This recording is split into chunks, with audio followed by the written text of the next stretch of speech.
Welcome, everybody. Welcome to another episode of Recreation Rooster, a podcast for health and recreation enthusiasts. I'm Dan Chiavo. I'm back with my co host, Maisha Jones. Hello, everyone. So happy to be here for our fifth episode for the month of January 2024. Yes, we have 5 weeks in January this Yes, month. So indeed. that's why we have a fifth episode in January. So I'll get started with the quote of the day. The quote of the day is play is the highest form of therapy, for it nourishes the mind, body, and spirit.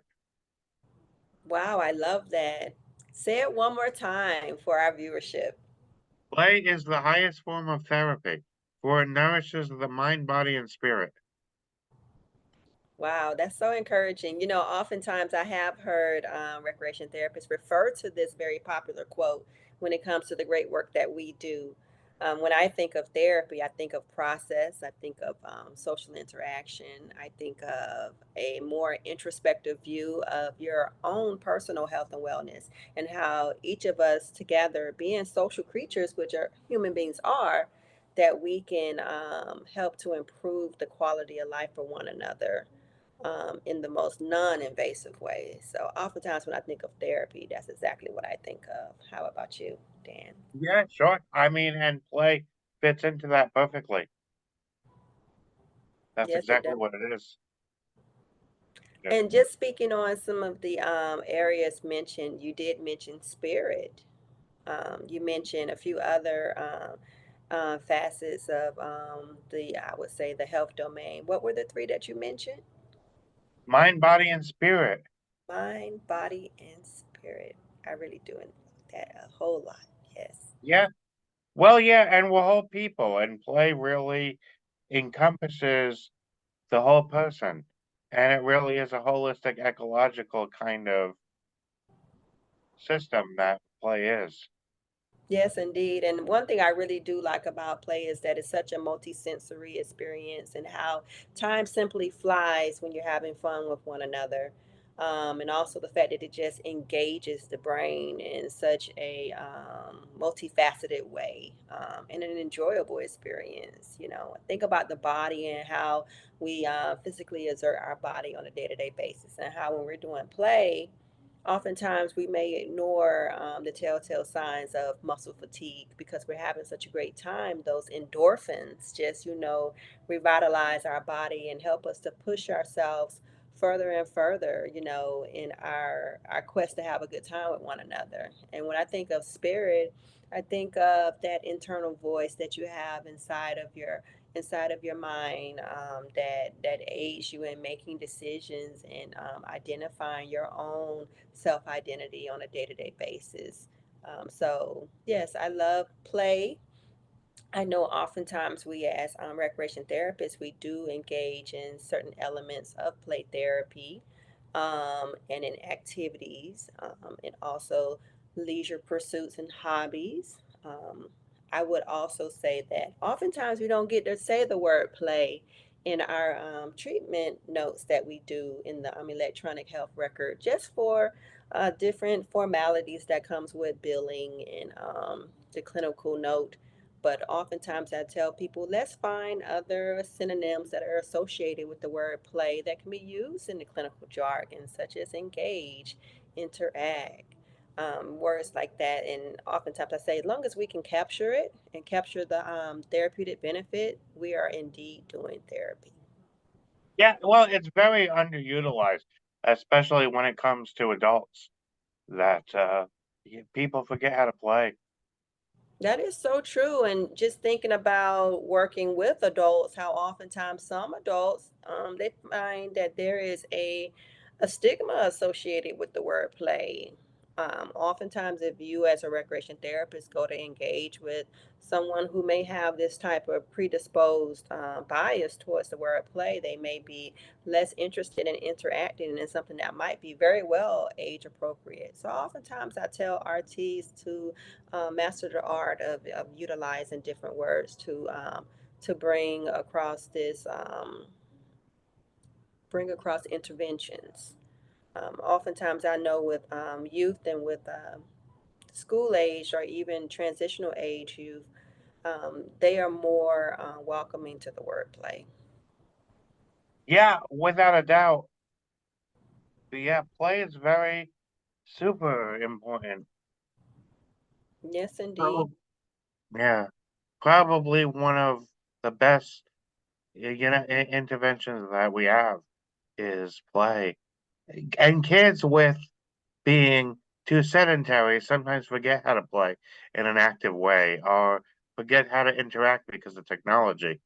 So, uh, you That know, is so true. And just speaking yeah, on technology and how, our interfacing with these smart devices oftentimes means that we'll need to be sedentary. But I'm so happy that now we have more of an interactive space when it comes to technology with virtual reality and XR headsets that actually allows us as, clients and consumers to engage in play but in an active way so we can move our body and also stimulate our mind.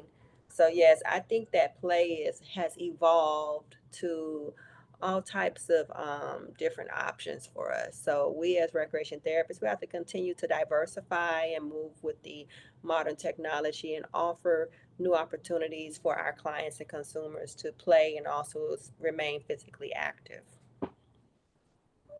for sure. Yeah. Yes, indeed.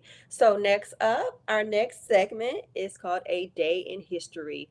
This is a new segment that Recreation Rooster Podcast has added to our catalog where we acknowledge a day in history where recreation therapy was either rewarded, recognized, a major action or campaign happened on that particular day, a major stride in the viability and exposure of the profession.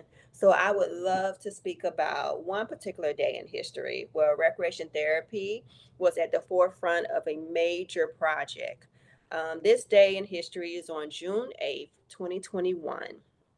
On this day, a community in Lexington, Kentucky, planned to build a $10 million senior center. It was um, it was sponsored by a philanthropist named Steve Rogers, who saw the benefit of recreation therapy to the well-being in the community of Lexington, Kentucky. So I wanted to showcase that particular day, and I also wanted to showcase just one more, just being a recreation therapist.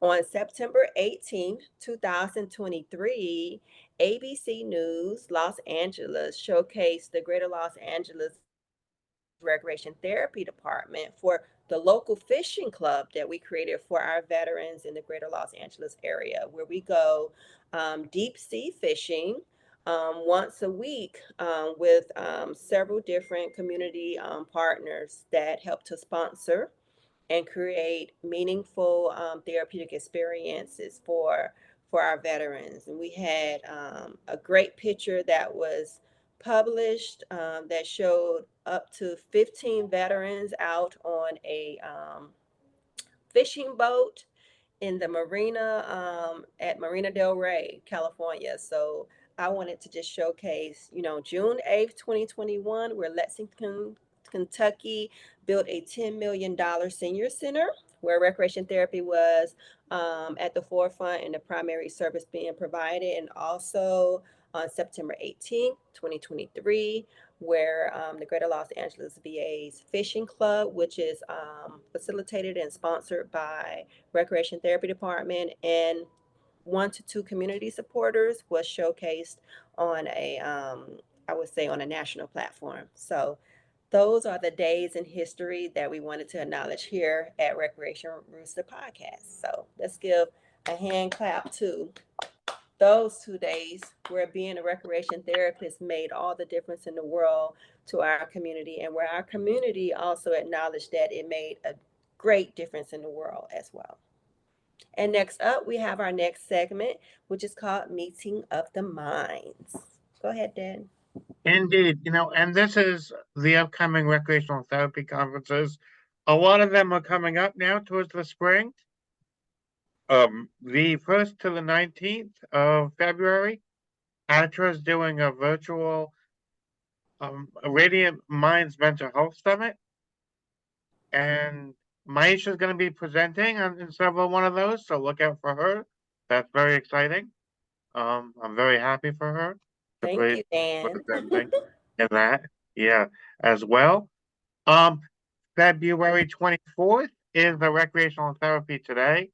By Danny Pettry. It's the Recreational Therapy Today conference by Danny Pettry. He is one of the leaders in online CEUs, and we're going to be presenting there. Yes, we So, will. Yeah. yeah. So we're looking forward to that. We have the 11:30 p.m. Eastern time session, 8:30 p.m. I mean 8:30 a.m. West Coast. 11:30 a.m. East Coast time slot. So, look out for that. And of course, Central time, you're kind of in the middle. Um, and Continental, you're kind of in the middle. So I know, uh, Central is what 1 hour behind. Continental is 2 hours behind, the East Coast. So it would be 10:30 in the Central time zone and 9:30 in the Continental time zone. So look out for that. And March 9th, 2024, Fresno State University is having a symposium. That's out on the West Coast. That's more where Maisha is. As you can see, LA's in her background, and I got New York City in my background because that's kind of where I'm from. And that the greater New York City area. I'm actually in North Jersey. So, and April 7th to 9th, we have the Nystra conference up in Saratoga Springs. Nice place to have a conference that time of year.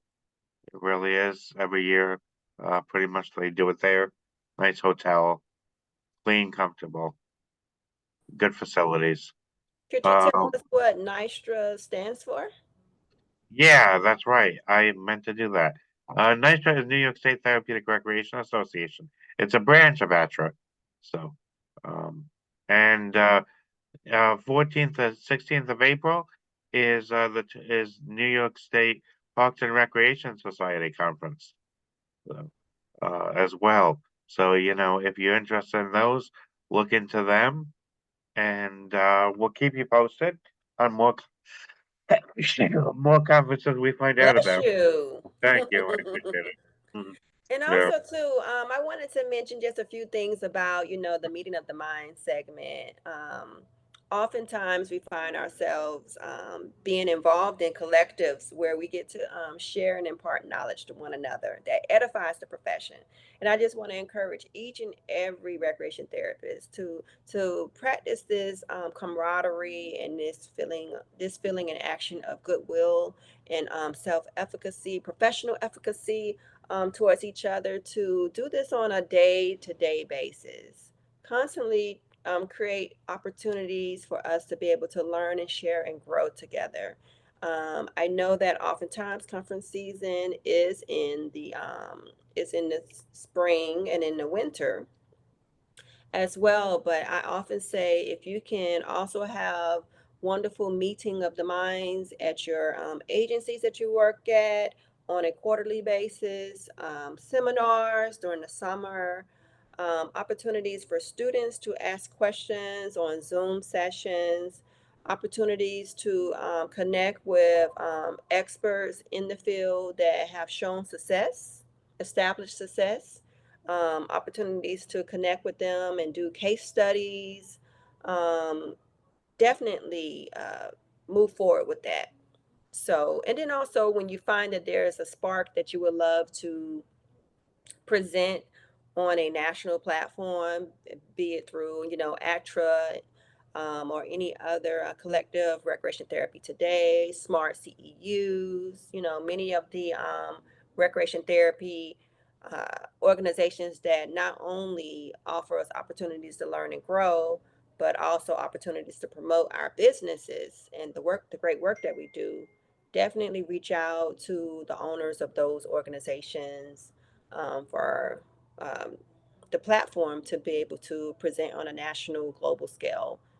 We get stronger together, we get smarter together, and we can increase the viability of the work that we do and the earning potential of the work that we do when we practice this every day of the year. No doubt about it. And Recreational Therapy Month is coming up. So Yes, it that might be a is. good time to, do something with regards to continuing education conference. If you want to present a conference seminar, education sessions in your workplaces, that this would be a good time to do it. This would be a good rationale to do it. So. Yes, and I'm so excited about Recreation Therapy Month. I just get so excited every year about Recreation Therapy Month and just building a very robust and exciting program to showcase the great work that we do on a day-to-day basis. I'm also just very excited about TR Week, which is usually the second week in July, where we also take those 7 days to highlight and showcase. And I always say, make it bold and boastful. Um, Oftentimes, I find that many agencies they are more willing to give you that platform to talk about the great work that you do, give you those extra minutes at the staff meeting, give you opportunity to talk to the executive leadership of your organization on those particular months. So just begin to prep and prime up, I would say 20 to 15 days before the month of February to get those type of opportunities with your leadership at your agencies. Yeah, no question. Um, this is the time to do it, and you still have time. You have the whole month. That's So, you can plan for something in the middle of the end of the month to do it. right, exactly. So, I know that February 2024 is fast approaching. Oftentimes I try to plan a year out just to ensure that I can get on calendar with very busy organizations and also get on calendar with executive leadership at the organization I may work at. So, getting on calendar with the executive director for Veteran Affairs for Greater Los Angeles. I got on calendar for this year and next year, just early before I had to compete for its time, just to ensure that we weren't forgotten about. When it comes to recreation therapy, because oftentimes, like many other services, you may have hundreds of nurses that might be employed, but you may only have 2 to 3 RTs employed for that particular program or service. So we have to ensure that we're small but mighty and that we're bold and that we utilize our voice. So, yes, please go to these recreation therapy conferences that Recreation Rooster podcast finds to be quite amazing. It will enrich, empower, restore, and ignite a new passion inside of you to be the best recreation therapist possible. Without a doubt. Absolutely. That's super important. Yes, indeed.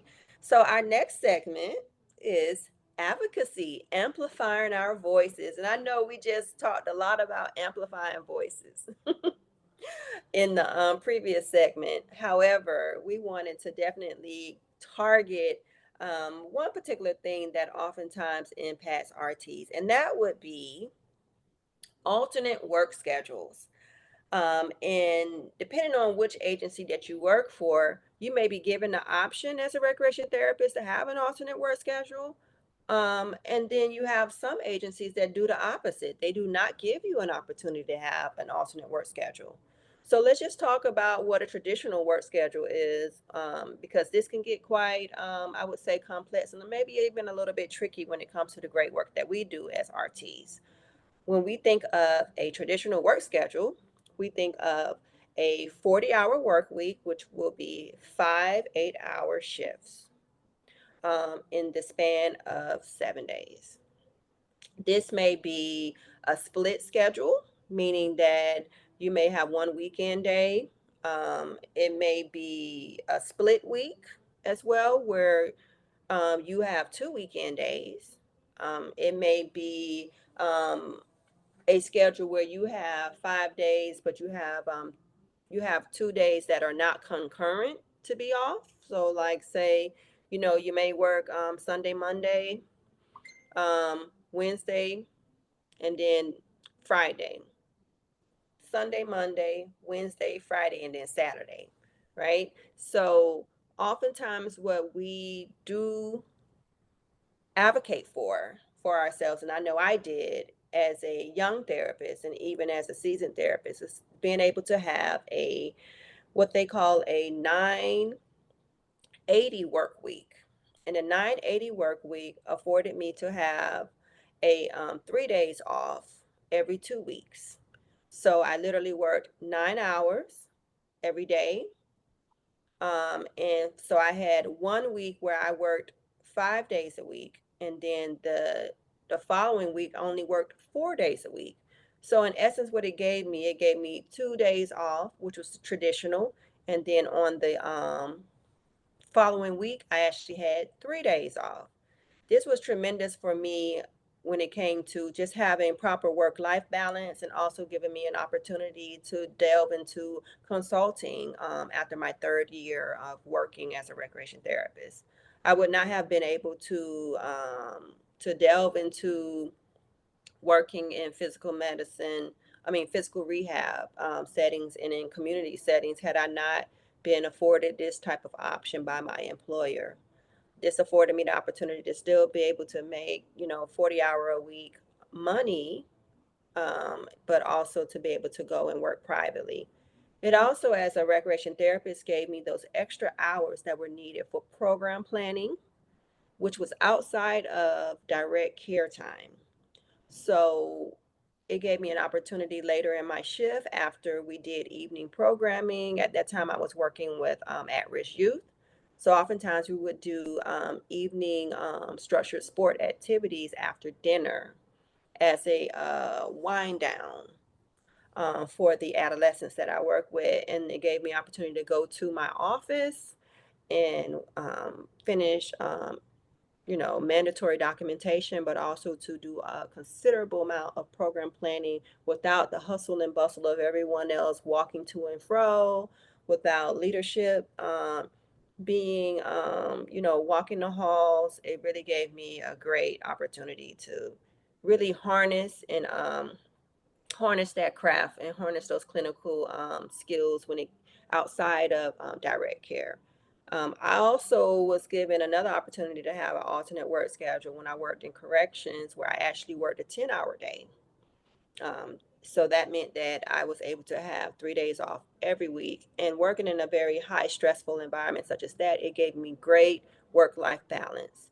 It also gave me and my family opportunity to do a lot of social, recreational, and leisure pursuits because it gave us that additional day to for travel and for exploration.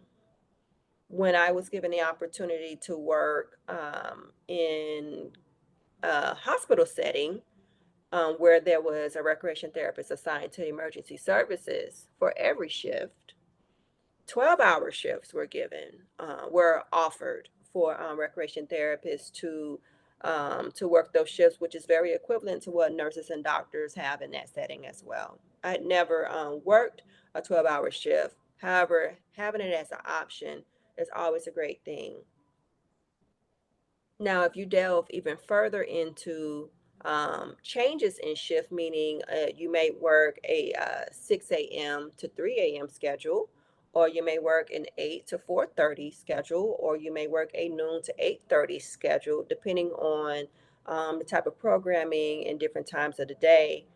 Those things also could be considered alternate work schedules, even though many may call those just changes in shift, because oftentimes you're still working a eight five I mean an 8 hour day 5 days a week. So that would still be considered within the traditional work schedule.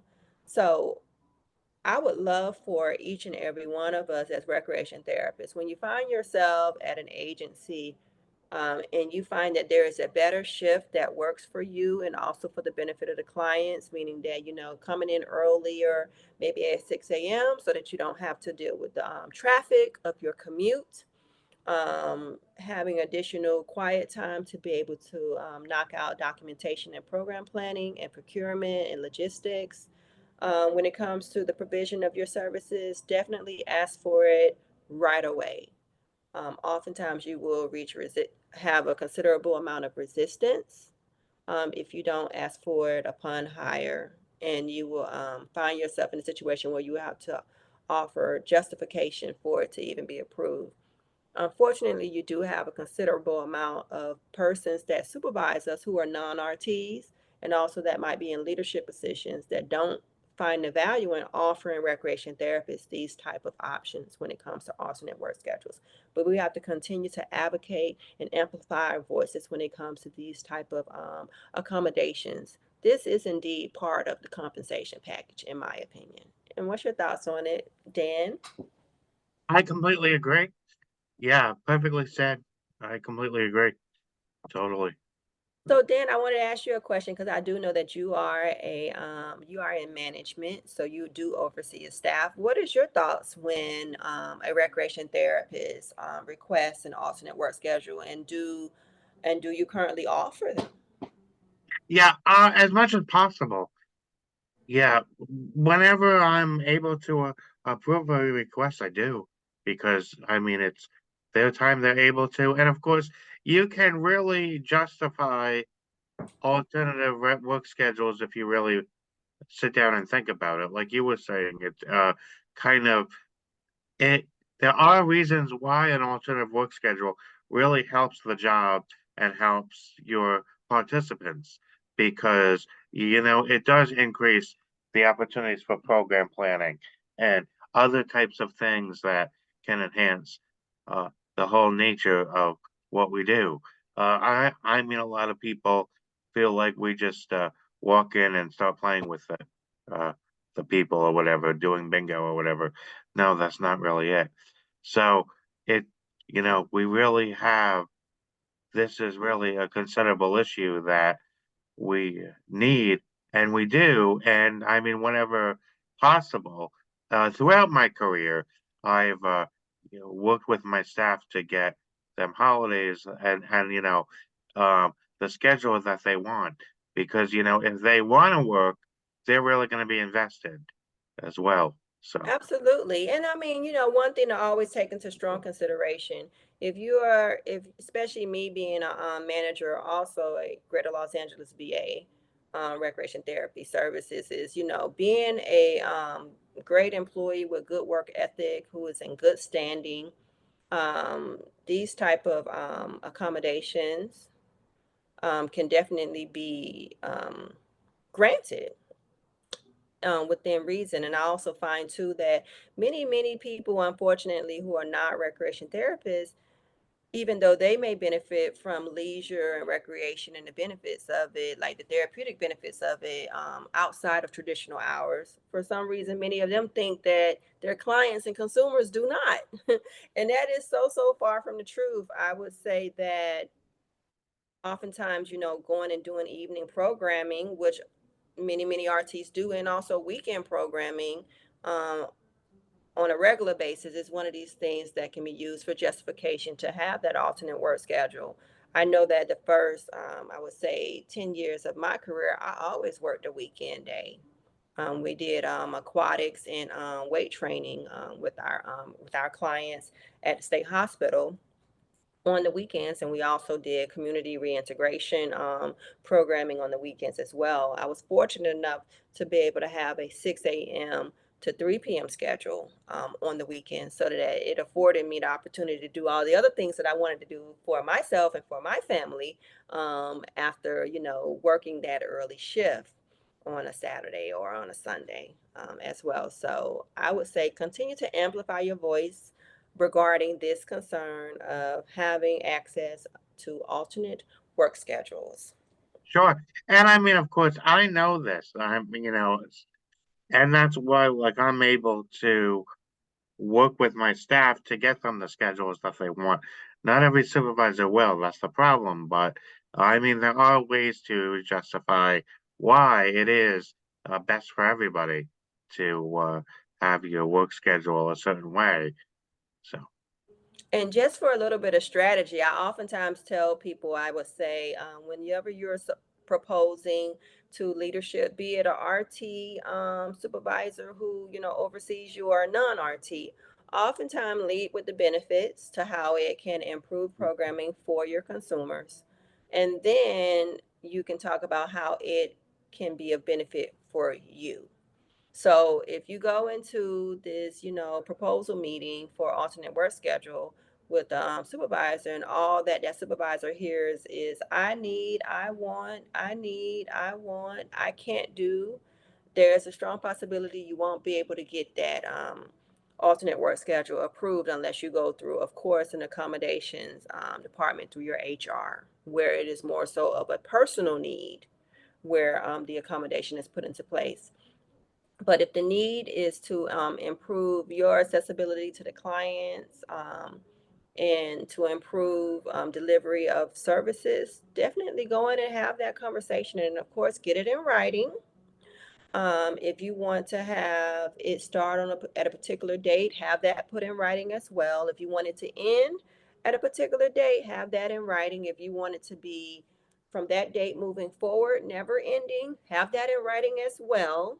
Because ever the time comes where there is a change in leadership, you want to be able to access that document to ensure that you can keep and maintain what was approved. without a doubt.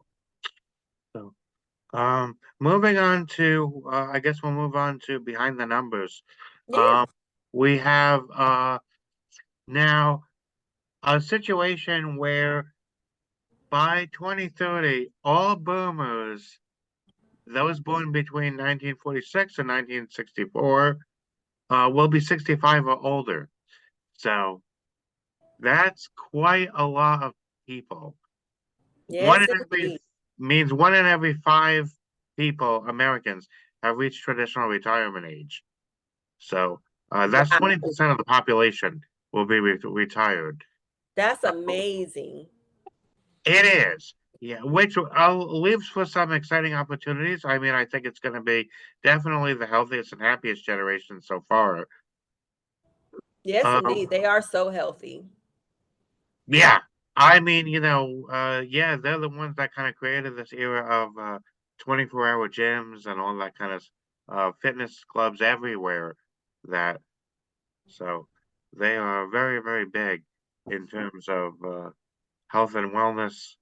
They're the ones that kind of created the counterculture. So, which included stuff like natural food, yoga, Tai Chi, and incorporating that into mainstream culture. They're going to be a lot different to plan for. They're going to be a lot more active to plan for. So that's something that we have to be ready for. So That's it's so going to true. And be there's so much exciting. more, and there's so much more of a discernible, I would say, demographic as well. They know what they like and they know what they don't like. And they have full opportunity to access their options. They're very diligent when it comes to them researching before they spend their money. They're definitely a different type of consumer. One thing also I would say is that they also are very pro-social and very interested in learning new recreation and leisure pursuits and exploring, um, re re-exploring and reimagining recreation pursuits that they may have done in their youth. They're more open to utilizing, I would say, adaptive sports as well, in order to recapture those times in their youth where they really enjoyed, say, surfing or biking or tennis and different types of leisure pursuits. So I find this to be a great opportunity for us as recreation therapists to become leisure consultants, to work hand in hand with insurance agencies for pro social health promotional therapies and options, to be social calendar managers for these for these new and upcoming 65 and older crowd that has so much more vitality and youthfulness than any other generation prior to them. So I love this. Behind the numbers, showcasing that the 1 in 5 people will be retiring by 2030. That's amazing. That time is fast approaching. Guys, we got less than 6 years to get ready for this great push in retirement and leisure lifestyle for these individuals that have worked hard their career, that have had children and grandchildren, that have had marriages, divorces, and different stages and phases of life, chapters of life, that they can gain knowledge and experience from, and wisdom. Sure. And probably more so than ever. I mean, there was a time when a lot more people were stayed in unhappy marriages because of social norms and stuff like that. But yeah, there have probably been a lot more divorces as well in this population. So definitely different life experiences than in previous generations. So it's So an that's interesting great. So time. that's great opportunity, guys. It's great opportunity for us to work beyond the confines of a hospital, beyond the confines of Yes. any type of residential treatment facility or residential provider. There's opportunities for us to work with these clients and these consumers for 65 years and on up, and people are living very long as they have a balanced life where the 5 domains of life are being optimized, and that they're healthy and happy, they're socially engaged. These people need us, and it is really time for us to get out there and stick our teeth into this ripe opportunity. Grab that apple and bite it, is what I say. Jump out Right. there, jump out there, even if you start just doing it on the weekends outside of your 40-hour work week as a gig, and then slowly transition to full time. You will find it to be quite lucrative and quite rewarding. So I love that. Thank you for mentioning Well, that. yeah, and not only that, but like I feel like less people in this age group definitely smoke less than their parents. That's part of the reason they're healthy. That Yeah, and of course also they the medicines for chronic conditions like high blood pressure, uh, high cholesterol, diabetes, they're the treatments are better than ever. So there's reasons why they can live with, of course, they may be affected to some degree by these conditions, so it's important to know about them, but of course they're also living longer and healthier with them. They don't necessarily they might not have necessarily had uh 2 heart attacks by the time they're 70. It's right. a much healthier generation because partly of the medicines and partly because of a healthier lifestyle. So it's kind of it makes for a lot of opportunity. Yes, indeed. Absolutely. Let's definitely get ready. And for those professors that are out there, it is time that you add this type of programming and this type of very extensive knowledge, I would say, into curriculum to Mm. get our up and coming RTs ready to serve this emerging boosting retired Americans as well. So this is definitely a watershed moment for us that we need to be prepared and ready for. And I'm super excited about the possibilities. Yeah, let's definitely make it happen, RTs. And Yeah, next up, we shall have our next segment on social spheres. And what we wanted to talk about regarding social spheres was spring, spring socials. So let's just give a couple of ideas, even beyond, say, traditional religious social engagements such as Easter and different ones that happen during the spring. Let's talk about Valentine's Day, spring weddings, baby showers, and bridal showers oftentimes happen in the spring, black tie affairs, cocktail parties, art events, outdoor events, and various other, I would say spring related events that oftentimes happen during, I would say March, April, May. So just a little bit about social attire, meaning dress attire. When folks go to these events, oftentimes when you are invited, and I even talk about this with my clients as well, my clients and consumers, they oftentimes want to know what is the dress code. Because let's be honest here, just like when you go to sporting events where you may wear, a jersey or a t-shirt that is that has the, the image of the team that you prefer. Oftentimes when you go to spring events, you also have a dress code. Many people may go and wear a casual pants with, say, a nice top or blouse or even a button up. And other times they may wear a dress with a sandal. Men may wear, a khaki with a loafer and a button-up shirt, or maybe even, a V-neck shirt with a blazer.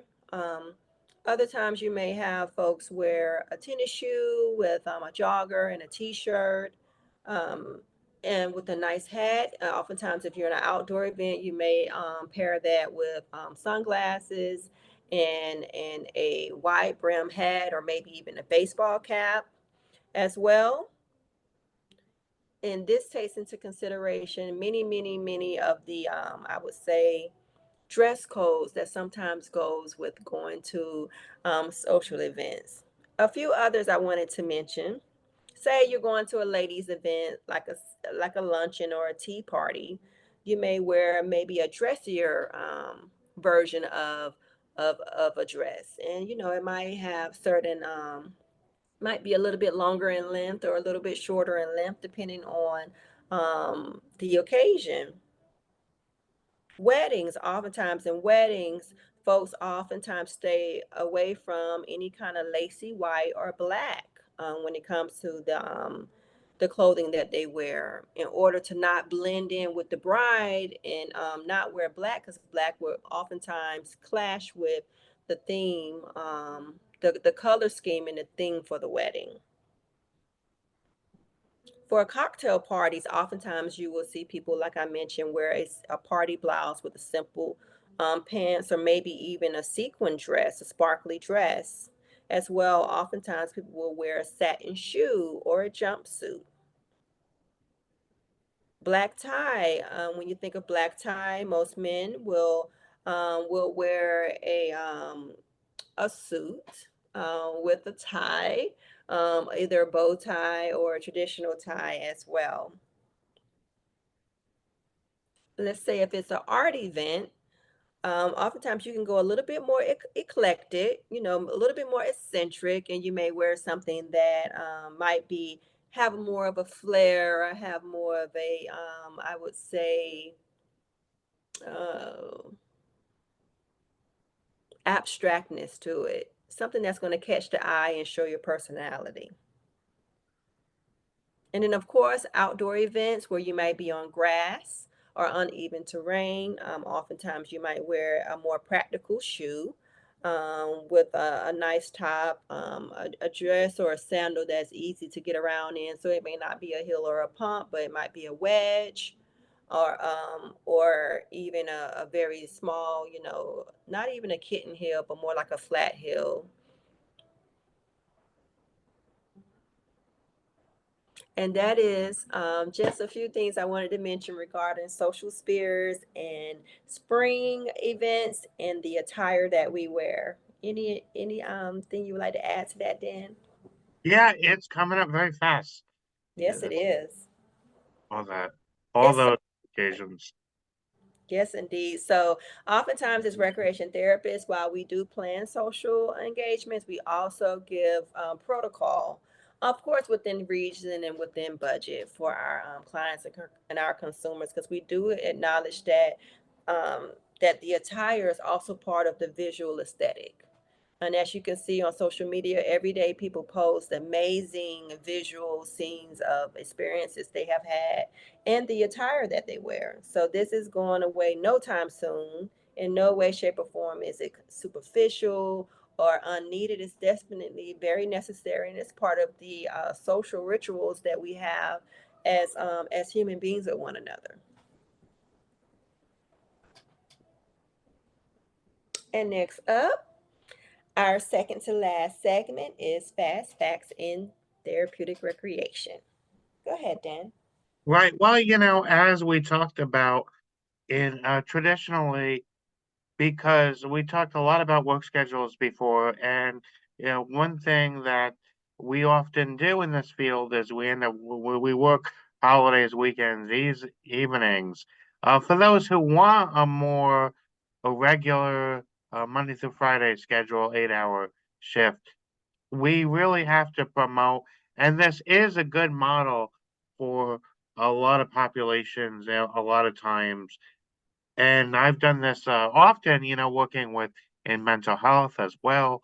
Whereas returning people to the community, working with people in the community, you're often off on the weekends because that's the time for them to practice what they learn in terms of, often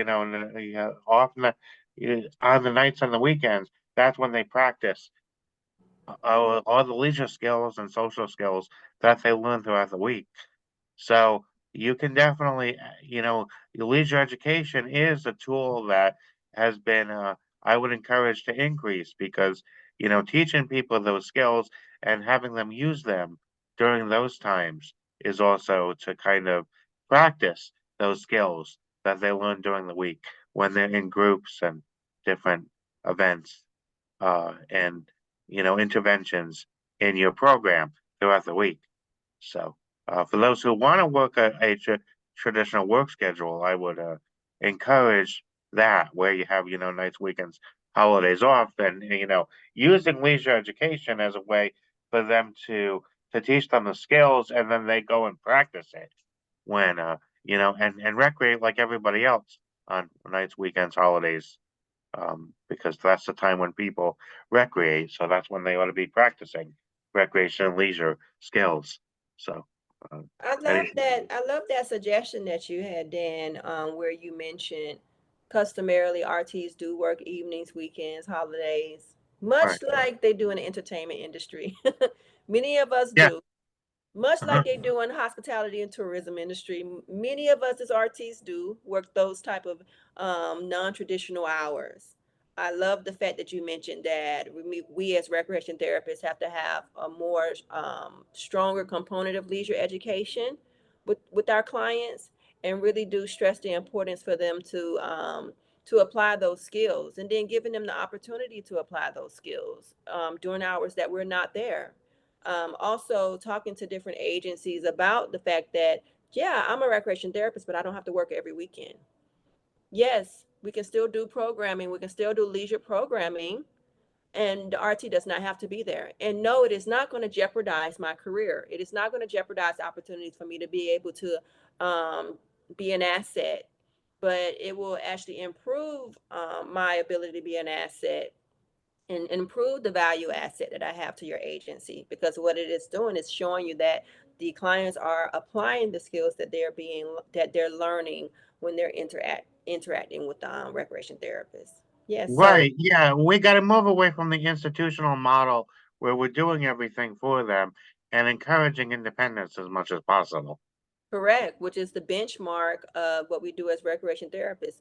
I have a constant goalpost of level of care, reducing to a less restrictive environment for the clients and consumers on a day-to-day basis, be it if they're high functioning overachievers or on the other end of the spectrum, requiring complete care. We're always trying to increase the independence and the ability for our clients and consumers to exercise those skills that we teach them in our therapies. So yes, I love that. This is great. That is definitely a fast fact in TR, is that oftentimes we work evenings, weekends, holidays. We definitely get those hours in outside of the traditional hours of the work week. No bankers hours for RTs, that's for sure. Yes, so please, definitely continue to be mindful of these things as you do your work out in the community and different agencies. And find what works best for you as a recreation therapist, but also works best for your agency that you're serving and the clients that you're serving. And last but not least, we will have our last segment, which is our Recreation Rooster stamp of approval for this episode. Go ahead, Dan. Yeah. This episode we're gonna recognize Danny Pettry. He's been a leader in the field with regards to rec therapy today, his CEU platform, and as I mentioned, he's having that conference on the 24th, which is a Saturday. So get ready for that. And of course, he's the reason I know Maisha in the first place Thanks, because, Dan. yeah, exactly. Yeah, exactly. Because I reached out to her, yeah, seeing, the information from her company. So, uh, definitely, he has a stamp of approval. We got to give him a stamp of approval. Absolutely. Recreation Rooster stamp of approval from Mr. Danny Pettry, CEO and founder of Recreation Therapy Today. And I wanted to also give kudos to Mr. Danny Pettry for being such a trailblazer. His company has been in operation over 20 years, edifying, empowering, enlightening, and inspiring recreation therapists globally. And we at Recreation Rooster Podcast, we are indebted to you for connecting us and helping us to spark this podcast so that we can further, continue the mission of recreation therapy today and Mr. Danny Pettry. Yes. Absolutely. So, concluding our time today, we definitely encourage you to like, follow, subscribe to Recreation Rooster. Check out our website, www.recreationrooster.org. We also have t-shirts you can get, $25 t-shirts, and they come customized in different sizes. So you can also reach us for consulting inquiries. We'll start with Maisha. For Oh, great, great. So, yes, so I do staffing and consulting. We're based out of Los Angeles, but we service nationwide. Consulting firm, New Horizons Concierge Firm. You can reach me at www.newhorizons-concierge.com. You can also reach me by phone 213-524-6925.